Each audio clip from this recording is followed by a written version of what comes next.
अस्सलाम वालेकुम अब्बू। वालेकुम। ये तुम इतनी तैयार हो कि कहाँ जा रही हो?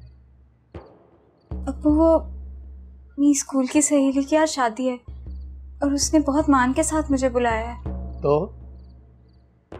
तो अब्बू मैं बस थोड़ी देर के लिए जाना चाहती हूँ।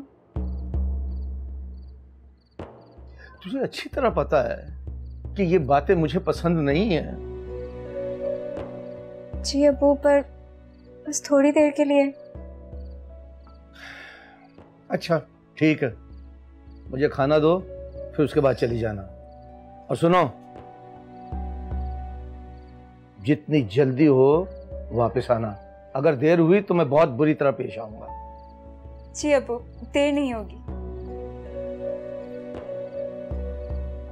सोनी, तुम्हें पता है मुझे झूठ से कितनी नफरत है, और आज तुम्हारी दोस्ती की खातिर मुझे इतना बड़ा झूठ बोलना पड़ा। तुम्हें पता है ये सब लोग बाहर तुम्हारी वजह से कितना परेशान है, तुम्हारे बापू कितना परेशान है। ते होर मैं की कर दी नूर, तेनू पता मैं रमेश के बगैर नहीं रह सकती, ते मेरे को इस तो इलावा और कोई हल नहीं सी। तो तुम्हें क्या लगता है बहादुर अंकल अब तुम्हारी शादी रमेश से कर देंगे? पागल हो गई हो तुम।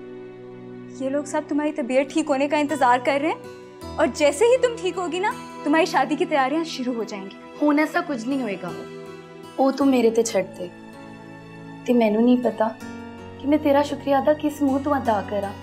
तू साडी मोहब्बत का साथ दे के सवाब भी कमाया पगली। हाँ, ये प्यार व्यार वाली बातों से ना मुझे दूर रखो। फिलहाल तो मुझे अब्बू की टेंशन हो रही है, बहुत देर हो गई है, वो बहुत गुस्सा होंगे। सोनी, मैं क्या करूं? एक तू ते तेरे अब्बू, यार तू उन्होंने कह दी ना कि मेरी तबीयत खराब हो गई सी। तुझे पता है ना मुझे ये बातें पसंद नहीं है।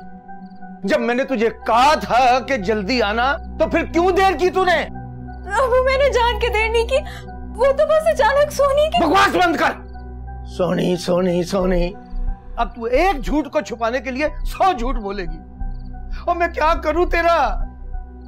मैं तुझे समझा समझा के तंग आ गया हूं।